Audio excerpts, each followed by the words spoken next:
လောကကြီးကတခါတလေမင်းကိုအဆက်မပြတ်ရိုက်နှက်ပြီးပင်ပန်းအောင်လုပ်ပါလိမ့်မယ်ဒါပေမဲ့တစ်ပင်တစ်ပင်ဟာမုံတိုင်းတန်ကိုပြင်းပြင်းထန်ထန်ခံရလေလေသူ့ရဲ့မြေအောက်မြစ်တွေကပုံမှုခိုင်မာလာလေလေပါပဲအခုမင်းရင်ဆိုင်နေရတဲ့စိတ်ညစ်စရာတွေအခက်ခဲတွေအားလုံးကမင်းကိုဖျက်ဆီးဖို့မဟုတ်ဘဲနောင်တနေ့မှာဒီထက်မကတောက်ပပြီးတန်မာတဲ့လူတယောက်ဖြစ်လာဖို့လေ့ကျင့်ပြီးနေတာပါ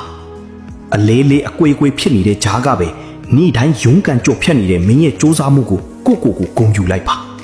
မင်းရဲ့ခရီးကဒီနေရာတင်ရပ်တန့်သွားမှာမဟုတ်ဘူး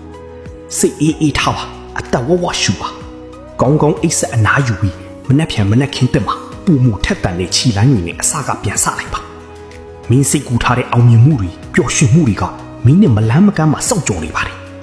မင်းဟာမဖြစ်နိုင်တာတွေကိုဖြစ်အောင်လုပ်နိုင်တဲ့ယောက်ျားကောင်းတစ်ယောက်မို့ကိုအပြည့်အဝယုံကြည်လိုက်ပါစိတ်ညစ်စရာတွေဟာအမြဲတမ်းတည်ရှိမနေပါဘူး